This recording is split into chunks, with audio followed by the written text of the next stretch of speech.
Praise Lord. ദൈവം ഒരാളാണ്. പലരെ സംബന്ധിച്ചും ദൈവം ഒരു ശക്തിയാണ്, ഒരു ചൈതന്യമാണ്, അല്ലെങ്കിൽ ഒരു പരബ്രഹ്മമാണ്, അരൂപിയാണ്, സർവ്വവ്യാപിയാണ്, ഒക്കെയാണ്. പക്ഷെ അതോടൊപ്പം ദൈവം ആരാണ്? ദൈവം ഒരാളാണ്. ഒരാളായതുകൊണ്ടാണ് എനിക്ക് ദൈവത്തോട് ഒരു ഐ-ദൗ റിലേഷൻഷിപ്പ് സാധ്യമായിരിക്കുന്നത്. ഈ ബന്ധം എന്ന് പറയുന്നതാണ് ഒരു മനുഷ്യൻ്റെ ജീവിതത്തിൻ്റെ ആകത്തുക. എന്താ? ബന്ധങ്ങളാണ് ഒരു മനുഷ്യൻ്റെ ജീവിതത്തിൻ്റെ ആകത്തുക എന്ന് പറയുന്നത്.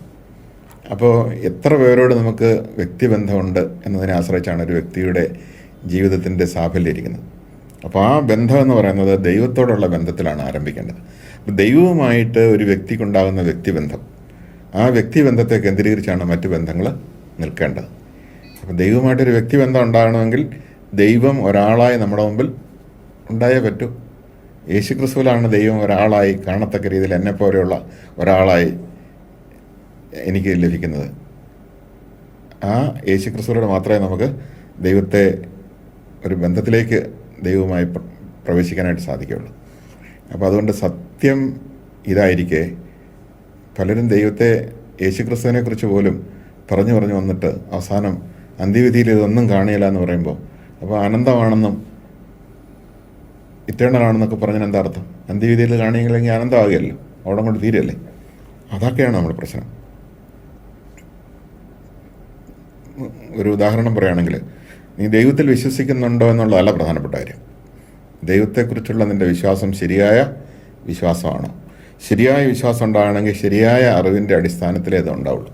അപ്പോൾ ദൈവത്തെക്കുറിച്ചുള്ള ശരിയായ അറിവ് നമുക്ക് ഉണ്ടാകണം, സത്യമായ അറിവുണ്ടാകണം. അതുകൊണ്ടാണ് യോഹന്നാൻ 17:1 ഈശോ പറയുന്നത്, ഏക സത്യതയും അവിടുത്തെയും അങ്ങയച്ച യേശു ക്രിസ്തുവിനെയും അറിയുക എന്നതാണ് നിത്യജീവൻ. അപ്പോൾ യേശു ക്രിസ്തുവിനെ അറിയാത്ത ആർക്കും ദൈവത്തെ അറിയാൻ സാധ്യമല്ല. യേശു ക്രിസ്തുവിനോട് ബന്ധം പുലർത്താത്ത ആർക്കും ദൈവത്തോട് ബന്ധം പുലർത്താൻ സാധ്യമല്ല സാധാരണഗതിയിൽ. പിന്നെ ദൈവത്തിൻ്റെതായ വഴികളുണ്ട്, അതിനെക്കുറിച്ച് നമുക്ക് പിന്നീട് ചർച്ച ചെയ്യാം. ഇവിടെ ഒരു ഉദാഹരണം പറഞ്ഞാൽ, നമ്മളൊരു മുറിയിലേക്ക്, നമുക്ക് താമസിക്കാനായിട്ട് ഒരുക്കിയിട്ടിരിക്കുന്ന മുറിയിലേക്ക് 2 പേര് കടന്നു വരുന്നെന്നിരിക്കട്ടെ. അവിടെ ഒരു പാമ്പിൻ്റെ ഷേപ്പിൽ ഒരു കയർ കഷ്ണം കിടക്കുന്നു. എന്തായിരിക്കും ഇവർ 2 പേർക്കും പാമ്പാണെന്ന് തോന്നി. കയറാനായിട്ട് തുടങ്ങുമ്പോൾ 2 പേർക്കും പാമ്പാണെന്ന് തോന്നി. പാമ്പാണെന്ന് തോന്നിയാൽ എന്ത് സംഭവിക്കും? പാമ്പ് അവിടെ കിടന്നാൽ എങ്ങനെ പ്രതികരിക്കുമോ അതുപോലെയുള്ള ഒരു പ്രതികരണം ഉണ്ടാകുന്നത്. ഒരിക്കൽ എനിക്ക് പറ്റിയതാ, ഒരു ബെൽറ്റ് അഴിഞ്ഞ് കിടക്കുക, വളഞ്ഞുകൂടി. ഞാൻ നോക്കിയപ്പോൾ വരണ്ട വിളിച്ച് നോക്കുമ്പോൾ ഇതിൽ പാമ്പ് കയറി കിടക്കാനുള്ളത്. പെട്ടെന്ന് നമ്മുടെ മനസ്സ് ആ പാമ്പ് കിടന്നാൽ എങ്ങനെ പ്രതികരിക്കും അതുപോലെ പ്രതികരിക്കും. അപ്പം അങ്ങനെ പ്രതികരിക്കുന്ന സമയത്ത് ഒരാൾക്ക് തോന്നി ഇങ്ങനെയാന്നിരിക്കട്ടെ, 2 പേരിൽ ഇതൊരു ഭയങ്കര വിഷമുള്ള പാമ്പാണ്, മനുഷ്യനെ കണ്ടാൽ ഓടിച്ചിട്ട് കടിക്കുന്ന നേച്ചറുള്ള പാമ്പാണെന്നാണ് ആ വ്യക്തിക്ക് തോന്നുന്നതെങ്കിൽ അവൻ്റെ പ്രതികരണം അതിനനുസരിച്ചായിരിക്കും. മറ്റേ ആൾക്ക് തോന്നുന്നതാണ് ഇതൊരു പാവം പാമ്പാണ്, ചേരയാ, എലിയെ പിടിക്കാൻ കയറിയാണെങ്കിൽ പിടിച്ചുകൊണ്ട് പോട്ടെ എന്ന് വിചാരിച്ച് ശാന്തമായിട്ടൊക്കെ അവിടെ ഇരിക്കും. ഉണ്ടോ? ഇവിടെ നിൻ്റെ അറിവാണ് പ്രധാനപ്പെട്ട കാര്യം. നീ എന്താ അറിഞ്ഞിരിക്കുന്നത്? സത്യം അറിഞ്ഞെങ്കിൽ കുഴപ്പമില്ല. സത്യം അറിയാത്തവനെ സംബന്ധിച്ചിടത്തോളം ദൈവത്തെ അറിഞ്ഞെന്ന് പറഞ്ഞിട്ട് കാര്യമൊന്നുമില്ല. അത് നമ്മളെ രക്ഷിക്കുന്ന അറിവല്ലത്. എൻ്റെ ധ്യാനം കൂടി ഒരു നമ്പ്യാവറമ്പലച്ചൻ മിഷൻ മേഖലയിൽ പ്രവർത്തിക്കുന്ന ബീഹാറിലാണെന്ന് എൻ്റെ ഓർമ്മ. ഗോത്രവർഗക്കാരുടെ ഇടയിൽ അദ്ദേഹം പ്രവർത്തിക്കുകയാണ്. അദ്ദേഹം പറഞ്ഞൊരു അനുഭവം ഞാൻ പങ്കുവെക്കാൻ ആഗ്രഹിക്കുന്നു. അതിതാണ്, അദ്ദേഹം ഒരിക്കലും അധികം പേര് കടന്നിയല്ലാത്ത, അല്ലെങ്കിൽ മിഷണറിമാരൊന്നും കടന്നിയല്ലാത്തൊരു ഗോത്ര മേഖലയിൽ കടന്നിരുന്നു.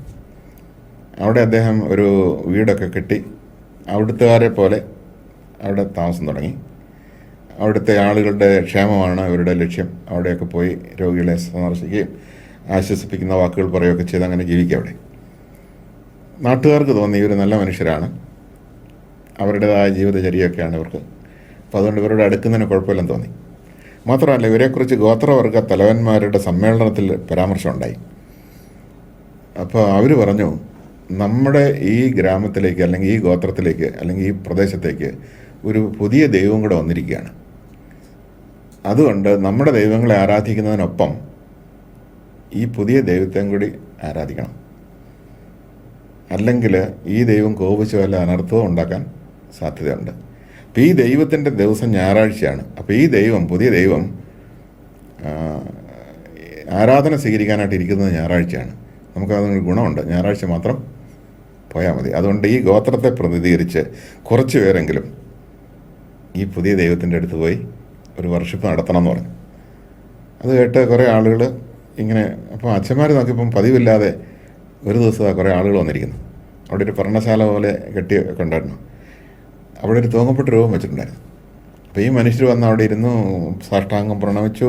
കുറച്ച് പേര് പഴമോ പൂക്കളോ കുറച്ച് പൈസയൊക്കെ കൊണ്ടുവച്ചു. ഒന്നും മിണ്ടിയില്ല. ഇതെല്ലാം കഴിഞ്ഞ് അവർ പോയി.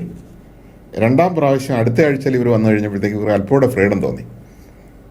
ഒരാൾ അച്ഛനോട് ചോദിച്ചു, ഗുരുജി, ഈ ഭഗവാൻ എന്തിയാ ശക്തിയില്ലാത്ത ഭഗവാനാണോ? ഈ ഭഗവാൻ കുരിശ് തറച്ചിട്ടിട്ടും ഇങ്ങനെ കഴുകുമരത്ത് തറച്ചിട്ടിട്ടും ഈ ചുമ്മാ നിസ്സഹായനായിട്ട് കിടക്കുവാണല്ലോ. ഈ ഭഗവാന് ശക്തിയൊന്നുമില്ലേ? ഈ കുരിശ് തറച്ച ദുഷ്ടന്മാരെ ഒന്നും ചെയ്യുന്നില്ലേ എന്ന് ചോദിച്ചു. ഉടനെ അച്ഛന് തോന്നി, ഈ നമ്പ്യാവർമ്മളിച്ചിന് തോന്നി, ഇവരോട് സംസാരിക്കാനുള്ള സമയമായെന്ന് തോന്നി. അപ്പോൾ അച്ഛനുണ്ട്, അച്ഛൻ്റെ ഒരു കൂട്ടുകാരൻ അച്ഛനുണ്ട്. ഈ ഭഗവാനെക്കുറിച്ച് കേൾക്കണമെന്നുള്ളവരോട് ഇരിക്കാൻ പറഞ്ഞു. എല്ലാവരും അടങ്ങിയിരുന്നു. അച്ഛൻ പറഞ്ഞു, ഭഗവാന്മാർ ഒത്തിരിയൊക്കെ ഉണ്ടെങ്കിലും സത്യമായിട്ടും ഭഗവാനാണെങ്കിൽ കരുണയുള്ളവനായിരിക്കണം, സ്നേഹമുള്ളവനായിരിക്കണം. അതുകൊണ്ട് ഈ ഭഗവാൻ പറയുന്നത്, ഞാനാണ് സത്യം, ഞാൻ സ്നേഹിക്കും, കുരിശ് തറച്ചിട്ടാൽ പോലും ഞാൻ അവിടെ കിടന്നുകൊണ്ടും സ്നേഹിക്കേ ഉള്ളൂ, അനുഗ്രഹിക്കേ ഉള്ളൂ എന്നാണ് ഈ ഭഗവാൻ പറയുന്നത്. അതുകൊണ്ട് ദുഷ്ടന്മാരെ നശിപ്പിക്കുകയല്ല, സ്നേഹിച്ച് അവരെ നേടിയെടുക്കുക ചെയ്യുന്നതെന്ന് പറയും. കാരണം ദുഷ്ടന്മാരൊക്കെ ഭഗവാന് പ്രിയപ്പെട്ടവരാണ്, അവരെ സ്നേഹിച്ച് നേടിയെടുക്കുകയാണ് എന്ന് പറഞ്ഞു. ഉടനെ ഒരു കാർന്നൊരു ചാടി എഴുന്നേറ്റെന്ന് പറഞ്ഞു, അങ്ങനെയാണെങ്കിൽ ഇനി പ്രശ്നമില്ലല്ലോ, ഈ ഭഗവാൻ കോപിക്കുകയില്ല, അനർത്ഥങ്ങൾ വരുത്തുകയില്ല, അങ്ങനെയാണെങ്കിൽ ആരാധിച്ചില്ലെങ്കിലും കുഴപ്പമില്ലല്ലോ, എന്നാ നമുക്ക് പോടാവൂ എന്ന് പറഞ്ഞ്. കാരണം ഇവിടെ വന്നില്ലെങ്കിൽ ഇനി ഒരു പ്രശ്നമല്ലോ. കുറച്ചുപേർ വിട്ടുപോയി. പക്ഷെ കുറച്ച് ചിന്തിക്കുന്നവരായിരുന്നു. അവർ ഇങ്ങനെ ഒരു ഭഗവാനുണ്ടോ എന്ന് പറഞ്ഞിട്ട് ഒരു പണ്ഡിറ്റും കുറച്ച് ആളുകളും അച്ഛൻ്റെ അടുത്ത് പിന്നെയും ചോദ്യങ്ങളും ചോദിച്ച കാര്യങ്ങൾ മനസ്സിലാക്കിയിരുന്നു. അവിടെ ഒരു സത്യവിശ്വാസികളുടെ ഒരു കൊച്ചു കൂട്ടായ്മ അധികം വൈകാതെ അവിടെ ഉണ്ടായി. Price the Lord. ഈ നോർത്ത് നോക്കിയേ, ദൈവത്തെക്കുറിച്ചുള്ള ഭയം അവർക്ക് പോയോ? കാരണം അവർ പറഞ്ഞല്ലോ, ഈ ഭഗവാനെ ഭയപ്പെടേണ്ട കാര്യമില്ലല്ലോ, ആരാധിച്ചില്ലെങ്കിൽ ഒരു പ്രശ്നവും ഇല്ല, ഒരനർത്ഥവും വരുത്തിയല്ല, ഞങ്ങളൊന്ന് സ്വതന്ത്രരായി, ഇനിയിപ്പോൾ വന്നില്ലെങ്കിൽ ഒരു പ്രശ്നവും ഇല്ല. അത്രയും അവർക്ക് ഫ്രീ ആയല്ലോ. പ്രിയപ്പെട്ടവരെന്ന് ഓർത്ത് നോക്കിയേ, 2000 കൊല്ലത്തെ വിശ്വാസത്തിൻ്റെ പാരമ്പര്യമുള്ളവർക്ക് പോലും ഇത്രയും ഫ്രീഡം ഇല്ല. പേടിച്ചിട്ടാണ് പലരും ഞായറാഴ്ച പള്ളിയിൽ പോകുന്നതെന്ന് എനിക്ക് തോന്നുന്നത്. കാരണം അതിൻ്റെ പേരിൽ ഇനി തമ്പുരാൻ കോപിച്ചോ എല്ലാം ചെയ്തെങ്കിലോ. പള്ളിയിൽ പോകുന്നത്, ഞായറാഴ്ച പള്ളിയിൽ പോകുന്നത് ആനന്ദകരമാണെങ്കിൽ, ആഹ്ലാദകരമാണെങ്കിൽ, സുഖം നൽകുന്ന കാര്യമാണെങ്കിൽ, ജീവൻ പ്രാപിക്കാനുള്ള കാര്യമാണെങ്കിൽ അത് ഞായറാഴ്ച മാത്രം ആക്കുമോ? ഒരിക്കലും ആക്കിയല്ല. അത് എല്ലാ ദിവസവും ആക്കും, എന്ത് തിരക്കുണ്ടെങ്കിലും ആക്കും. കാരണം നിയമത്തിൻ്റെ പേരിൽ മാത്രം പോകുന്നവർ തീർച്ചയായിട്ടും ഭയത്തിൻ്റെ പേരിൽ പോകുന്നവരാണ്, അല്ലാതെ സ്നേഹത്തിൻ്റെ പേരിൽ പോകുന്നവരൊന്നുമല്ല. അപ്പം ഇന്നും നമ്മൾ ഈ വലിയ പാരമ്പര്യം ഉണ്ടോയെന്ന് പറയുന്നവരും ഇപ്പോഴും ദൈവത്തെ സമീപിക്കുന്നത് സത്യമായ അറിവിൻ്റെ വെളിച്ചത്തിൽ അല്ല എന്നാണ് തോന്നിപ്പോകുന്നത്. അപ്പം നമ്മളെ സംബന്ധിച്ച് വലിയൊരു തിരിച്ചറിവ് വേണം. ദൈവത്തെക്കുറിച്ചുള്ള ഏറ്റവും ശരിയായ അറിവ്, സത്യമായ അറിവ്, വിശ്വാസയോഗ്യമായ അറിവ്, ആശ്രയിക്കാൻ തക്ക അറിവ് യേശുക്രിസ്തു വഴി മാത്രമേ ലോകത്തിന് ലഭിക്കുന്നുള്ളൂ.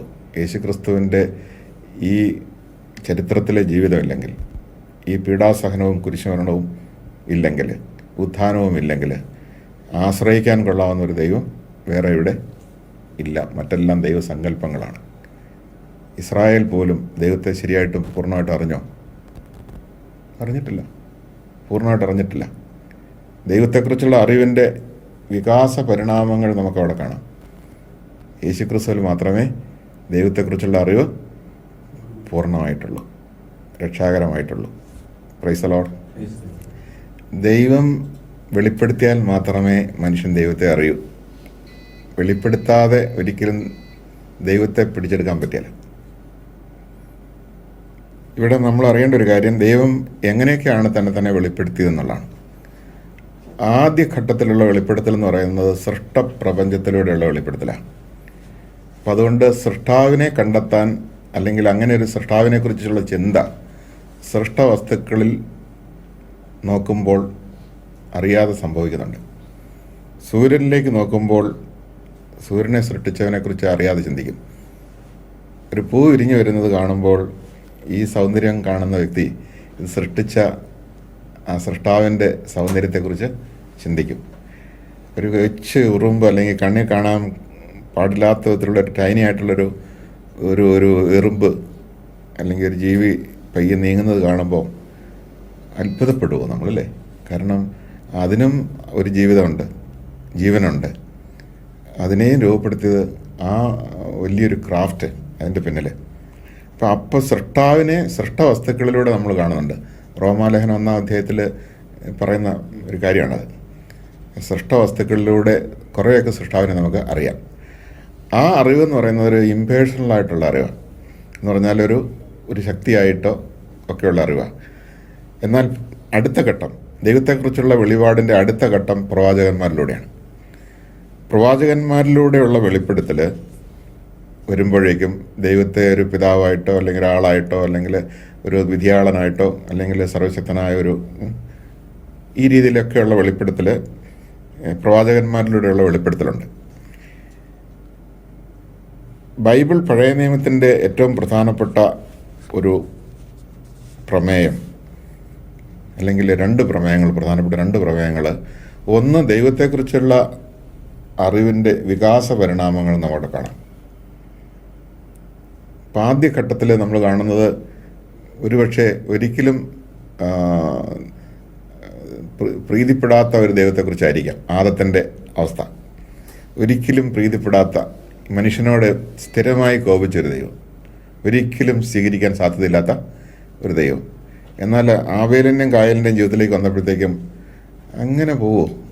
നമ്മൾ ദൈവത്തിനെ പ്രീതിപ്പെടുത്തിയാൽ പ്രീതിപ്പെടുകയല്ലേ? അപ്പോൾ ബലിയർപ്പണം തുടങ്ങി. എന്താ ഈ ബലിയർപ്പണത്തിൻ്റെ ആവശ്യം? കോപിച്ചിരിക്കുന്ന ദൈവത്തെ പ്രീതിപ്പെടുത്തുക എന്നുള്ളതാണ്. അപ്പോൾ അവിടെ വാസത്തിൽ ദൈവത്തെക്കുറിച്ചുള്ള അറിവ് അല്പം മെച്ചപ്പെട്ടു. എന്തുകൊണ്ടാണ് മെച്ചപ്പെട്ടെന്ന് പറയുന്നത്? നിത്യമായി കോപിക്കുന്നില്ല, പ്രീതിപ്പെടുത്തിയാൽ പ്രീതിപ്പെടും. അപ്പോൾ ആത്മാർത്ഥതയോടെ വിശ്വസ്തയോടെ ദൈവത്തിന് സ്വീകാര്യമായത് ചെയ്താൽ ദൈവം പ്രീതിപ്പെടും എന്ന ഒരു തിരിച്ചറിവ്. വാസ്തവത്തിൽ ദൈവത്തെക്കുറിച്ചുള്ള പൂർണ്ണമായ അറിവല്ലെങ്കിലും നന്മയിൽ പ്രസാദിക്കുന്നതാണ് ദൈവം എന്ന് പറയുന്നത്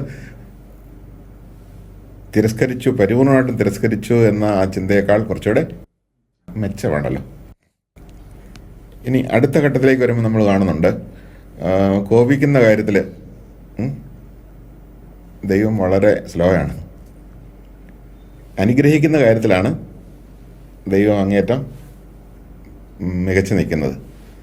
എനിക്കൊന്ന് സങ്കീർത്തനം 103 നമ്മൾ കടന്നു വരുമ്പോഴത്തേക്കേ അവിടെയൊക്കെ നമ്മൾ കാണുന്നത് വാസ്തവത്തിൽ ദൈവത്തിൻ്റെ ആ സ്നേഹത്തെ, അല്ലെങ്കിൽ കോപിക്കാത്ത സ്വഭാവത്തെ, ശിക്ഷിക്കാത്ത സ്വഭാവത്തെ അവിടെ വെളിപ്പെടുത്തുന്നുണ്ട്. 13-ാം വാക്യത്തിൽ നമ്മൾ കാണുന്നു, പിതാവ് മക്കളോട് എന്ന പോലെ കർത്താവ് തൻ്റെ ഭക്തരോട് കരുണ കാണിക്കുന്നു. മനുഷ്യൻ്റെ ജീവിതം പുല്ല് പോലെയാണ്, വയലിലെ പൂ പോലെ അത് വിരിയുന്നു. അതൊക്കെ പറഞ്ഞിട്ട്, എന്നാൽ കർത്താവിൻ്റെ കാരുണ്യം അവിടുത്തെ ഭക്തരുടെ മേൽ എന്നേക്കും ഉണ്ടായിരിക്കും. അപ്പോൾ ഭക്തരെ അവിടുന്ന് കൈവിടുകയില്ല, എന്നേക്കും ഭക്തരുടെ മേലുണ്ടായിരിക്കും. എന്നാൽ ദുഷ്ടരുടെ മേലോ ഉണ്ടായിരിക്കില്ല. അപ്പോൾ അപ്പോഴും നമ്മൾ കാണുന്നത് ദൈവത്തിൻ്റെ ആ കരുണയും സ്നേഹമൊക്കെ മികച്ചു നിൽക്കുന്നു എന്നുള്ളതാണ്. പിതാവ് മക്കളോടെന്ന പോലെ കരുണ കാണിക്കുന്നു. തുടർന്ന് നമ്മൾ കാണുന്നുണ്ട്, അവിടുത്തെ ഉടമ്പടി പാലിക്കുന്നവരുടെയും അവിടുത്തെ കൽപ്പനകൾ ശ്രദ്ധാപൂർവ്വം അനുസരിക്കുന്നവരുടെയും മേൽ ഇതെല്ലാം ഉണ്ടായിരിക്കും. 8-ാം വാക്യത്തിൽ പറയുന്നുണ്ട്, കർത്താവ് ആർദ്ര ഹൃദയനും കാരുണ്യവാനുമാണ്, ക്ഷമാശീലനും സ്നേഹനിധിയുമാണ്. അവിടുന്ന് എപ്പോഴും ശാസിക്കുകയില്ല, അവിടുത്തെ കോപം എന്നേക്കും നിലനിൽക്കുകയില്ല. നമ്മുടെ പാപങ്ങൾക്കൊത്ത് അവിടുന്ന് നമ്മെ ശിക്ഷിക്കുന്നില്ല, നമ്മുടെ അകൃത്യങ്ങൾക്കൊത്ത് നമ്മോട് പകരം വീട്ടുന്നില്ല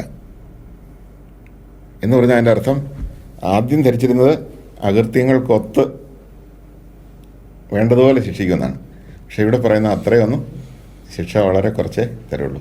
ആ ലൈൻ പറഞ്ഞു വരുമ്പോഴാണ് പിതാക്കന്മാരുടെ കുറ്റങ്ങൾക്ക് 3-4 തലമുറ വരെ അവിടുന്ന് മക്കളെ ശിക്ഷിക്കുന്നു. എന്നാൽ പിതാക്കന്മാരുടെ സൽക്കർമ്മങ്ങൾക്ക് 1000 തലമുറ വരെ 1000 തലമുറ വരെ അവിടുന്ന് അനുഗ്രഹിക്കും എന്ന് പറഞ്ഞാൽ അതിൻ്റെ അർത്ഥം അനുഗ്രഹിക്കുന്ന കാര്യത്തിലാണ് കർത്താവിന് കൂടുതൽ താല്പര്യം. അത് 1000 തലമുറയാണ്. ശിക്ഷയുടെ കാര്യം എന്ന് പറഞ്ഞാൽ വളരെ കുറച്ചേ ഉള്ളൂ, അത് 2-3 തലമുറയ്ക്ക് ഉള്ളൂ. പക്ഷേ ഈ വിവരം നമ്മളങ്ങ് വിട്ടിട്ട് 1000 തലമുറയൊക്കെ വിട്ടിട്ട് പിതാക്കന്മാരുടെ കുറ്റങ്ങൾക്ക് 3-4 തലമുറ ദൈവം മക്കളെ ശിക്ഷിക്കുന്നുള്ളത് മാത്രം അടർത്തിയെടുത്ത് വെച്ച് അതേ ചവിട്ടി നിന്നുകൊണ്ടുള്ള ഭയങ്കരമായ പ്രഘോഷണം വരുമ്പോൾ എല്ലാവരും ഞടുങ്ങിപ്പോവാണ്. നമുക്കിപ്പോൾ ഉള്ള അനർത്ഥങ്ങൾ അല്ലെങ്കിൽ സാമ്പത്തിക പ്രശ്നങ്ങൾ, രോഗങ്ങൾ, ഇതൊക്കെ ഏത് പിതാവിൻ്റെ അനർത്ഥം മൂലം ആയിരിക്കുമോ എന്ന് പറഞ്ഞ് ആ പിതാവിനെ എങ്ങനെയെങ്കിലും രക്ഷിച്ചു വിട്ടായിരുന്നു നമ്മുടെ പ്രശ്നം തീരുമായിരുന്നല്ലോ. ആ പിതാവിനെ രക്ഷിച്ചു വിടാൻ എത്ര കുർബാന ചെല്ലിക്കണമാവും, അല്ലെങ്കിൽ എന്ത് കർമ്മം ചെയ്യണമാവും എന്നൊക്കെയുള്ള ചിന്തയിലേക്ക് വരികയാണ് ചെയ്യുന്നത്. അത് പറഞ്ഞത് സത്യത്തിൽ ദൈവം ശിക്ഷിക്കുന്ന കാര്യത്തിൽ താല്പര്യം വളരെ കുറവാണ്, അനുഗ്രഹിക്കുന്ന കാര്യത്തിലാണ് താല്പര്യം. അങ്ങനെ വികാസ പരിണാമത്തിലൂടെ ദൈവത്തിൻ്റെ സ്വഭാവം മെച്ചപ്പെടുത്തിക്കൊണ്ടുവരികയാണ്. അപ്പം വെളിപാട് എന്ന് പറയുന്നത് പടിപടിയായിട്ടുള്ള വികാസ പരിണാമത്തിലൂടെയാണ് ലഭിക്കുന്നത്. ഏതൊരു അറിവും വികാസ പരിണാമത്തിലൂടെയാണ് നമുക്ക് ലഭിക്കുന്നത്. അതുപോലെ തന്നെ ദൈവത്തെക്കുറിച്ചുള്ള അറിവും വികാസ പരിണാമത്തിലൂടെയാണ് ലഭിക്കുന്നത്. ഒറ്റയടിക്ക് നമുക്ക് കിട്ടിയാൽ 1-ാം ക്ലാസ്സിലിരിക്കുന്ന കൊച്ചിനോട് നമ്മൾ പറഞ്ഞു കൊടുക്കുന്നത് എന്താ? കിഴക്ക് സൂര്യൻ ഉദിക്കുന്ന, അല്ലെങ്കിൽ സൂര്യൻ ഉദിക്കുന്ന ആ ദിക്കിനെയാണ് കിഴക്കെന്ന് പറയുന്നത്, സൂര്യൻ അസ്തമിക്കുന്ന ദിക്കിനെയാണ് പടിഞ്ഞാറെന്ന് പറയുന്നത്. പക്ഷേ 5-ാം ക്ലാസ് കയറുമ്പോഴത്തേക്ക് നമ്മൾ പറയും ഭൂമി സ്വയം അച്ചുതണ്ടിലെന്ന പോലെ കറങ്ങുകയാണ്, അതുകൊണ്ടാണ് സൂര്യൻ ഉദിക്കുന്നതായിട്ട് നമുക്ക് തോന്നുന്നത്, അതുകൊണ്ടാണ് സൂര്യൻ അസ്തമിക്കുന്നതായിട്ട് നമുക്ക് തോന്നുന്നത്. ഈ രീതിയിൽ പറഞ്ഞു കൊടുക്കും. അപ്പോൾ ഓരോ പ്രായത്തിനും കാലത്തിനനുസരിച്ച് പടിപടിയായിട്ടാണ് പറഞ്ഞു കൊടുക്കുന്നത്. എന്ന് പറഞ്ഞാൽ മനുഷ്യവർഗത്തിനും ഇതുപോലുള്ള വളർച്ചയുടെ വികാസ പരിണാമ ഘട്ടങ്ങളുണ്ട്. അപ്പോൾ അതുകൊണ്ട് ആദ്യ ഘട്ടത്തിൽ പറയാവുന്നതേ പറയാൻ പറ്റും, ഉൾക്കൊള്ളാവുന്നതിനപ്പുറം പറയാൻ പറ്റില്ല. നമുക്കറിയാം ഭൂമി ഉരുണ്ടതാണെന്ന് മനുഷ്യനറിഞ്ഞ് എത്രയോ കൊല്ലം കഴിഞ്ഞിട്ടാണ് ഈ ഭൂമി സ്വയം അച്ചുതണ്ടിൽ എന്നപോലെ കറങ്ങുന്നു എന്ന് സത്യം മനസ്സിലായത്. 500 കൊല്ലങ്ങൾക്ക് മുമ്പ് നിക്കോളാസ് കൊപ്പേർനിക്കസ് ആണ് ആദ്യമായിട്ട് ഈ സത്യം തിരിച്ചറിഞ്ഞ വ്യക്തി.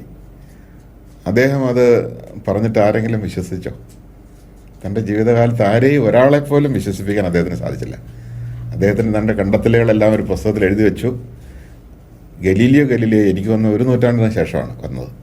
എന്നിട്ടാണ് ഈ നിക്കോളാസ് കൊപ്പേർനിക്കസിൻ്റെ കണ്ടെത്തലുകൾ ശരിയാണെന്ന് ചില നിരീക്ഷണത്തിലൂടെയൊക്കെ സ്ഥാപിച്ചെടുത്തത്. എന്നിട്ടും അദ്ദേഹത്തിന് നേരിട്ട അനുഭവം നമുക്കറിയാം. കാരണം വലിയൊരു സമൂഹം വിശ്വസിക്കുക, ജനം മുഴുവൻ വിശ്വസിക്കുക, മനുഷ്യവർഗം മുഴുവൻ വിശ്വസിക്കുക ഭൂമി ഈ പ്രപഞ്ചത്തിൻ്റെ കേന്ദ്രമാണെന്നും ചന്ദ്രനും സൂര്യനും നക്ഷത്രങ്ങളും എല്ലാം ഭൂമിക്ക് ചുറ്റും കിടന്ന് കറങ്ങുകയാണെന്നാണ് വിശ്വസിക്കുന്നത്. അങ്ങനെയുള്ള വലിയ വിശ്വാസത്തിനിടയിലേക്ക്, തെറ്റായ വിശ്വാസമാണെങ്കിൽ പോലും അതിനിടയിലേക്ക് ഒരു സത്യം, വ്യത്യസ്തമായൊരു സത്യം പറഞ്ഞാൽ ഉൾക്കൊള്ളാൻ പറ്റുമോ? പറ്റിയല്ല, ബുദ്ധിമുട്ടാണ് മനുഷ്യൻ. അതുകൊണ്ട് ദൈവത്തെക്കുറിച്ചുള്ള നന്മയാണെങ്കിൽ പോലും പെട്ടെന്ന് ആ നന്മ പറഞ്ഞാൽ മനുഷ്യനത് ഉൾക്കൊള്ളാൻ പറ്റില്ല. ഉദാഹരണത്തിന് ഈ പുല്ലിൻ്റെ പുറത്ത് കിടക്കുന്ന ഒരു കല്ല്, ഈ കല്ലങ്ങ് പെട്ടെന്ന് നമ്മൾ നട്ടുവെച്ച് നേരത്തെ ഒന്ന് മറിച്ചിട്ടേ കുറേ ജീവികളൊക്കെ അതിനകത്ത് ഒളിച്ചിരിപ്പുണ്ടായിരിക്കും, പഴുതാരയും അതും ഇതൊക്കെ ആയിട്ടുള്ള കുറേ സംഗതികൾ. ഇതെല്ലാം കൂടെ 4 പാട് ഓടിച്ച് പിന്നെ എന്ത് ചെയ്യും? ഈ കല്ലിനടിയിലോട്ട് തന്നെ കയറും. കാരണം ഈ വെളിച്ചം കാണാനുള്ള ശേഷി അതിനില്ല.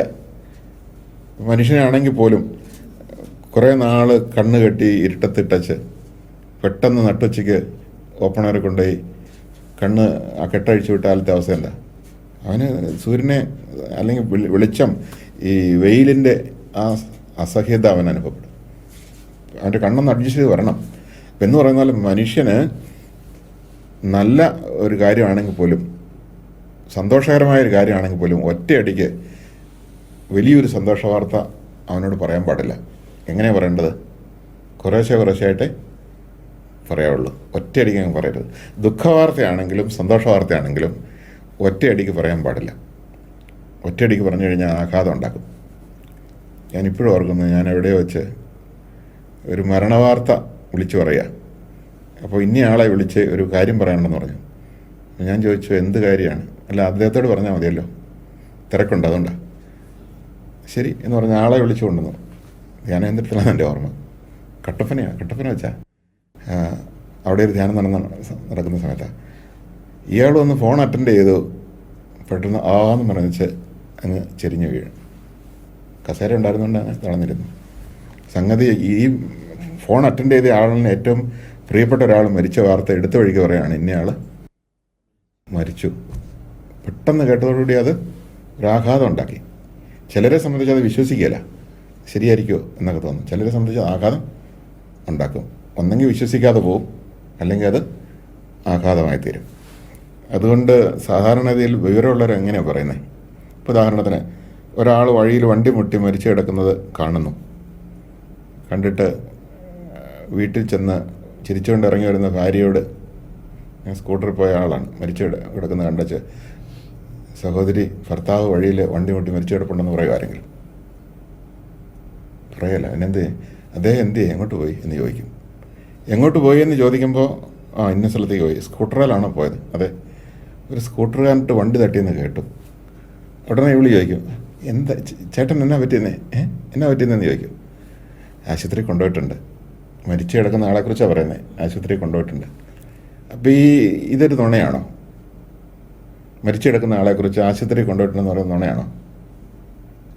നുണയാണെന്ന് ചോദിച്ചു കഴിഞ്ഞാൽ ഒരു സത്യത്തിലേക്കുള്ള ഒരു പ്രയാണത്തിലാണ്. ആ സത്യം ഉൾക്കൊള്ളാൻ കഴിയുന്ന തരത്തിൽ ഈ ആളെ പാകപ്പെടുത്തണം. അതിനുവേണ്ടി സത്യത്തിലേക്കുള്ളൊരു പ്രയാണത്തിലാണ്. Praise the Lord. അടുത്ത കാലത്തൊരു വാർത്ത കേട്ടതാണ്. മരിച്ച ഒരാളെ മോർച്ചറി കൊണ്ടുവച്ചു. അത് കഴിഞ്ഞ് കുറേ നേരം കഴിഞ്ഞ് ബന്ധുക്കളൊക്കെ വന്നപ്പോഴത്തേക്കും കാണിക്കാൻ വേണ്ടി ആദ്യമേ ചെന്ന് തുറന്നയാളെ നോക്കിയപ്പോഴത്തേക്കും ഡ്രം അടിക്കുന്ന പോലെ ഒരൊച്ച നോക്കിയപ്പം ഈ മരിച്ചെന്ന് കരുതി കൊണ്ട് ആളിങ്ങനെ അടിച്ചുകൊണ്ടിരിക്കുക. ശരിക്കും പറയട്ടെ, ഡോക്ടേഴ്സ് വന്നു, കൊണ്ടുപോയി. അദ്ദേഹം വീണ്ടും ജീവനിലേക്ക് കടന്നു വന്നു. ഈ മരിച്ച ആളിൻ്റെ ഡെഡ് ബോഡി കൊണ്ടുപോകാൻ വന്ന ആളോട് പറയാം, മരിച്ചിട്ടില്ല, ജീവിച്ചിരിപ്പുണ്ട്. ഒറ്റ വാക്കിലേ മരിച്ചെന്ന് പറഞ്ഞെങ്കിലും ജീവിച്ചിരിപ്പുണ്ടെന്ന് പറഞ്ഞു കഴിഞ്ഞാൽ അവർ ഞെട്ടുമല്ലേ ഉള്ളൂ. സന്തോഷ വാർത്തയാണ്, എന്നാലും ഞെട്ടുള്ളൂ. പക്ഷെ അവരോട് പറയേണ്ടതാണ്, മോർച്ചറി തുറന്നപ്പോൾ ഒരു കിടകിടാന്നൊരു സ്വരം കേട്ട് നോക്കിയപ്പോൾ കൈ അനങ്ങുകയായിരുന്നു. പയ്യെ പയ്യെ പയ്യെ ഈ സംഭവത്തെ സ്വീകരിച്ച് പറഞ്ഞാലേ വിശ്വസിക്കാൻ പറ്റുള്ളൂ. അപ്പം പെട്ടെന്ന് പറയുന്നത് ആഘാതം ഉണ്ടാക്കും. അതിന് ദൈവത്തെക്കുറിച്ചുള്ള ശരിയായ സത്യമായ അറിവ് പോലും ഒറ്റയടിക്കങ്ങ് പറഞ്ഞാൽ ജനത്തിനത് സ്വീകാര്യമാകുകയില്ല, അത് വിശ്വസിക്കാൻ പറ്റിയില്ല. ഞാൻ ഓർക്കുന്നുണ്ട്, 10-16 കൊല്ലം മുമ്പ് ദൈവം ശിക്ഷിക്കുകയില്ല എന്നുള്ള സത്യം വളരെ ശക്തമായിട്ട് ഞാൻ പറഞ്ഞപ്പോൾ എത്ര പേരാണ് ആ കാലത്തൊക്കെ വിയോജിക്കുകയും വഴക്കുണ്ടാക്കി എഴുന്നേറ്റ് പോയവരുണ്ട്. ദൈവം പ്രതികാരം ചെയ്യുമെന്ന് വിചാരിച്ചിരുന്ന ഒരാൾ, ഒരു പ്രൊഫസറാണ്, ന്യൂമാൻ കോളേജിലെ ഒരു പ്രൊഫസറാണ്, തൊടുപുഴ. ആ കോളേജിലെ അധ്യാപകർക്ക് വേണ്ടി ധ്യാനിപ്പിച്ചുകൊണ്ടിരുന്നപ്പോഴത്തേക്കും പ്രതികാരം എൻ്റെതാണ്, ഞാൻ പ്രതികാരം ചെയ്യുന്ന കർത്താവ് അരുളി ചെയ്യുന്നു എന്ന് ബൈബിളിലുണ്ട്. അച്ഛൻ പറയുന്നു ദൈവം പ്രതികാരം ചെയ്യലാന്ന്. എന്നിട്ട് അവർ പറഞ്ഞു, ഞാൻ ആകെ ആശ്വസിച്ചിരിക്കുന്നത് എൻ്റെ ശത്രുക്കൾക്കെതിരായിട്ട് ദൈവമെങ്കിലും പ്രതികാരം ചെയ്യുമല്ലോ എന്നാണ് ഞാൻ ആശ്വസിച്ചിരിക്കുന്നത്. ഇപ്പം അതും കൂടി ഇല്ലെങ്കിൽ പിന്നെ എന്ത് നീതിയാണ്, ഈ ധ്യാനം കൂടെ ഞാനില്ലെന്ന് പറഞ്ഞ് ഇറങ്ങിപ്പോയി. ആദ്യകാലത്തൊക്കെ പാലാരൂപതയിലെ അച്ഛന്മാരെ ധ്യാനിപ്പിച്ചുകൊണ്ടിരിക്കുമ്പോൾ പിതാവ് മുൻനിരയിൽ ഇരിപ്പുണ്ട്. ഒരച്ഛൻ ചാടി എഴുന്നേറ്റിട്ട്, ദൈവം ശിക്ഷിക്കുകയില്ലെങ്കിൽ ഇതൊരു അബദ്ധ പഠനമല്ലേ പിതാവേ, സഭയുടെ പഠനമാണോ ഇത്? ഈ അച്ഛൻ ഇനി പ്രസംഗിക്കാൻ അനുവദിക്കുന്നത് ശരിയാണെന്നുള്ള മട്ടിലാണ് പുള്ളി ചോദിക്കുന്നത്. ഉടനെ പിതാവ് പറഞ്ഞു, അച്ഛൻ തുടങ്ങിയതല്ലേ ഉള്ളൂ, ഏതായാലും ഒരുപാട് അച്ഛന്മാരെ ധ്യാനിപ്പിച്ച ഒരച്ഛനല്ലേ, ഒരുപാട് മെത്രാന്മാരെ വിളിച്ചതല്ലേ, അതുകൊണ്ടൊന്ന് കേട്ടിരിക്കാം നമുക്ക് എന്നൊക്കെ പറയേണ്ടി വന്നിട്ടുണ്ട്. കാരണം ഞാനിത് ആദ്യം ഇത് പറയുമ്പോൾ അത്രമാത്രം എതിർപ്പുണ്ടായിട്ടുണ്ട്. ഞാൻ പറഞ്ഞു വന്നത്, ഇങ്ങനെ പലരും ഈ ധ്യാനം ഇല്ലാതാക്കാനും നിർത്തിക്കളയാനും ശ്രമിച്ചിട്ടുണ്ട്. അതുപോലെ തന്നെ സത്യം നിങ്ങളെ സ്വതന്ത്രമാക്കുന്നുള്ള പുസ്തകം പോലും പ്രചരിക്കാതിരിക്കാൻ വേണ്ടി ശ്രമിക്കുന്നവരും പ്രാർത്ഥിക്കുന്നവരും പ്രാർത്ഥനാ കൂട്ടായ്മകളും ഉണ്ടായിരുന്നു. ഇപ്പോൾ ഉണ്ടെന്നില്ല. ഈ അടുത്ത കാലത്ത് അങ്ങനെയൊക്കെ സംഭവിച്ചായിട്ട് ഞാൻ കേട്ടു. ഞാൻ പറഞ്ഞു തരുന്നത്, അവരെ ആത്മാർത്ഥത നമ്മൾ ചോദ്യം ചെയ്യുന്നില്ല. കാരണം ഈ സത്യത്തെ മനസ്സിലാക്കാൻ കഴിയുന്നില്ല. അതുകൊണ്ടാണ്, മനസ്സിലാകുന്നതിനനുസരിച്ചല്ലേ നമുക്ക് സഹകരിക്കാൻ പറ്റുള്ളൂ. അപ്പോൾ ചുരുക്കത്തിൽ ദൈവം തന്നെ വെളിപ്പെടുത്തുന്നത് വികാസ പരിണാമങ്ങളിലൂടെയാണ്, ഒറ്റയടിക്കല്ല. ഒറ്റയടിക്ക് വെളിപ്പെടുത്താൻ ഉൾക്കൊള്ളാൻ പറ്റില്ല. അതുകൊണ്ടാണ് ഈ നല്ല കാര്യങ്ങളാണെങ്കിൽ പോലും ഒറ്റയടിക്ക് പറഞ്ഞാൽ ഉൾക്കൊള്ളാൻ പറ്റില്ല. ഞാൻ കോട്ടയിലായിരിക്കുമ്പം അവിടെ ചാലക്കുടി റെയിൽവേ സ്റ്റേഷനിൽ ഒരു വ്യക്തി സിമൻറ്റ് ബെഞ്ചിലിരുന്ന് ഹാർട്ട് അറ്റാക്ക് വെച്ച് മരിച്ചു. അപ്പോൾ അദ്ദേഹത്തിൻ്റെ പോസ്റ്റ്മോർട്ടത്തിൽ ഹാർട്ട് അറ്റാക്ക് കൊണ്ട് മരിച്ചതാണ്. എന്തോ ഒരു വാർത്ത ഇദ്ദേഹത്തിൻ്റെ ഹൃദയത്തെ അറസ്റ്റ് ചെയ്ത് കളഞ്ഞെന്നുള്ളതാണ്. പിന്നീടാണ് സത്യവാൻ തെളിഞ്ഞത്. നോക്കിയപ്പോൾ അദ്ദേഹത്തിൻ്റെ കാൽച്ചുവട്ടിൽ കിടന്ന പത്രത്തിൽ ലോട്ടറി ടിക്കറ്റിൻ്റെ സമ്മാനം അദ്ദേഹത്തിന് അടിച്ചതിൻ്റെ വാർത്തയുണ്ടായിരുന്നു. അദ്ദേഹം ഒരു ലോട്ടറി എടുത്തിരുന്നു. 10 പൈസയ്ക്ക് ഗതിയില്ലാത്ത ആൾ ലോട്ടറി എടുത്ത് എല്ലാ പ്രാവശ്യവും എടുത്ത് നോക്കുമായിരുന്നു. ഇത്തവണ നോക്കിയപ്പോഴത്തേക്ക് 1ാം സമ്മാനം അടിച്ചിരിക്കുന്നു. ആ സന്തോഷം കൊണ്ട് അയാൾ വടിയായിപ്പോയി. ഒറ്റയടിക്കത് പറയാൻ പാടില്ലായിരുന്നു. വളരെ പടിപടിയായിട്ട് ഒക്കെ അറിഞ്ഞിരുന്നെങ്കിൽ കുഴപ്പമില്ലായിരുന്നു. Price the Lord. അപ്പം അതുകൊണ്ട് ഏതൊരു വാർത്തയും സന്തോഷ വാർത്തയാണെങ്കിലും ദുഃഖ വാർത്തയാണെങ്കിലും ഒറ്റയടിക്ക് പറയുന്നത് അപകടമാണ്.